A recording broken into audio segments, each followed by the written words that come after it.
Guys, we have seen your comments. A number of you wanted more, so here we are with yet another as a hero, as a villain video. This time going ahead and turning a hero into a villain with Shoto Todoroki. As with the previous installment of this series, we converted Dabi to the Church of Heroism, so it's only fair. Now, Shoto was not only raised to be a hero from the very beginning, but he was particularly raised to become the #1 hero someday. But as opposed to that being Shoto's own proclamation, like many other children like Bakugo, it was imposed upon him by his father, the #2 hero at the time, Endeavor. And at this point, of course, we all know the story of abuse Shoto and his entire family suffered at the hands of Endeavor.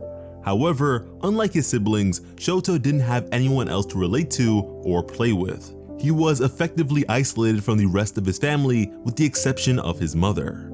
But eventually, she too would leave as well. And when she did, in recognizing it all to be Endeavor's fault, a young Shoto would make his stand against his father and refuse to use his fire ever again.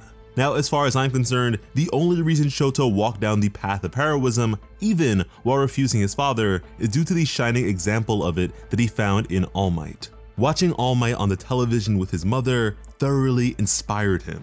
However, what if that wasn't the case? What if, with his controlling nature and resentment towards All Might, Endeavor went out of his way to keep Shoto from watching anything related to the man? And so, without a proper heroic role model, or even a parental one at that, in constant isolation, as we may additionally presume he was homeschooled prior to UA, Shoto probably would have been even more driven in his refusal of his father, going well beyond simply not using his fire. Now, the thing is that Endeavor, if nothing else, is a persistent man. And with Shoto being his prized possession of sorts, I don't imagine that he would let Shoto out of his sight, especially not after having lost a child prior, which stands to complicate matters for Shoto a whole lot more, knocking him down a peg from a maniacal supervillain prospect to more of a highly rebellious teenager. For his UA entrance exam, Shoto could have self-sabotaged, serving to embarrass his father as the prized child that couldn't even make it into the top hero school and would have to settle for a far less decorated one. And in an environment like this, Shoto would likely have all eyes on him, as once again, he is the son of one of the country's most accomplished heroes. Not only that, but throughout the series, Shoto is considered to be good looking by many cast members, and so his good looks would additionally add to his popularity.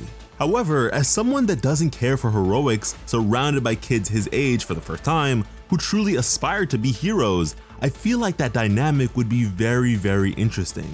As opposed to being a large-scale villain feared throughout the country, he would more so be a domestic or school-sized villain, potentially even perpetuating the violence, abuse, and/or mentality of his father that he so deeply loathes.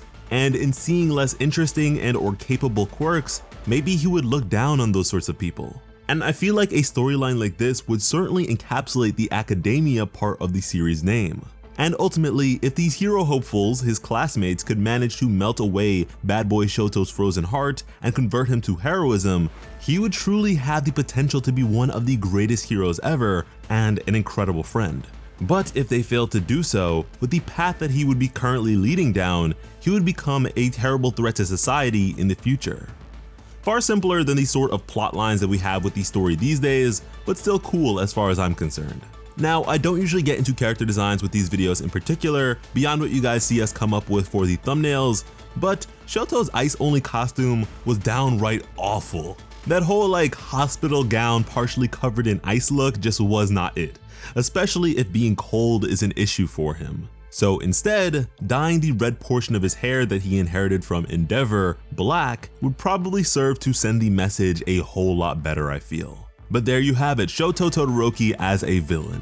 If he didn't have his dad breathing down his neck at all times, it would probably be a whole lot easier to get away with a bit of trouble on his end, but realistically, this is as much as he'd be able to manage for a while.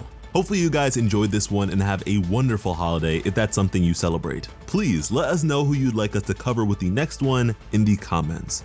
And be sure to subscribe to Plot Armor with notifications on so you don't miss when we upload. And if you'd like to support the channel even more, go ahead and check out our Patreon page, linked in the description. When it comes to bringing you some of the best My Hero Academia content on the platform, plot armor has you covered. As always, I am Slice of Otaku. Thank you all so much for watching and have an awesome day. I love you.